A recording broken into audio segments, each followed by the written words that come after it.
Today I'm doing my weekly update and weigh-in. I finally feel like I'm back home with my background now. The struggle has been so real lately with my background and lighting. I just wasn't happy with the way everything was looking. You could see ghetto cords plugged in the background. It was no good. So I have been moving around and trying to figure out how to set everything up, and I even took the lights down at one point because I just couldn't get it right. I couldn't get the right angle and just the right space, but I love this. I'm in a corner. I'm calling it Kayla's Corner. I love it. I think it looks so much better. I hope y'all like it too. Okay, so this is my first weekly weigh-in and update. I think each week I'm going to tell y'all where I'm at in my cycle as well, because I think that helps to know and to see my weight fluctuate. And like I said in my month 7 update, I want to do this not only to keep myself accountable, but to show everybody how much weight really does fluctuate and how it's not too much to worry about.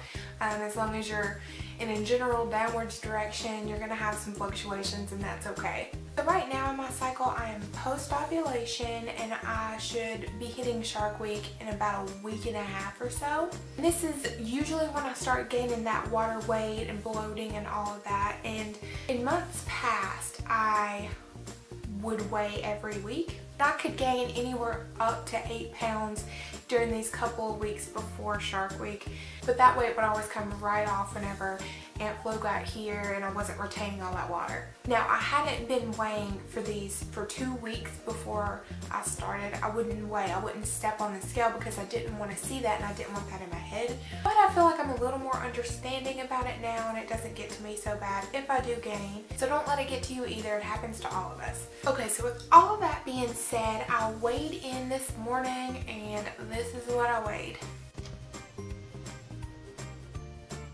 Alright, so it's 233 on the dot. Last week I weighed in, it was 233.6, so I'm kind of surprised. I was pretty certain that I was going to gain a little bit just because of the time of the month it is, but I'm actually down about 0.6 pounds, so yay!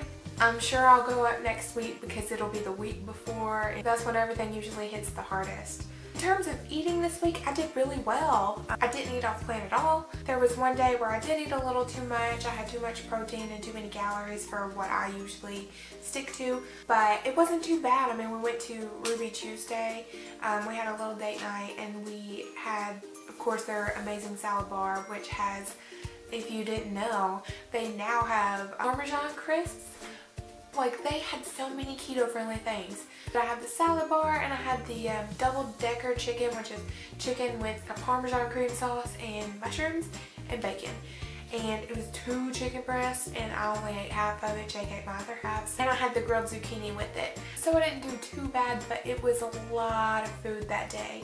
But all things considered, I'm really happy with how I did this week. I hope that I can have a similar week this coming week, especially with the cravings and all that silly stuff that happens. And a lot of times I can control that. Like, I can not control, having cravings, but I can control eating off plan, but I always just want to eat like non-stop that week before Shark Week. So I'm hoping I can maintain self-control, and it'll be a good, smooth week. So that is my weekly update. Thank y'all so much for watching. I'll talk to y'all next time. Bye.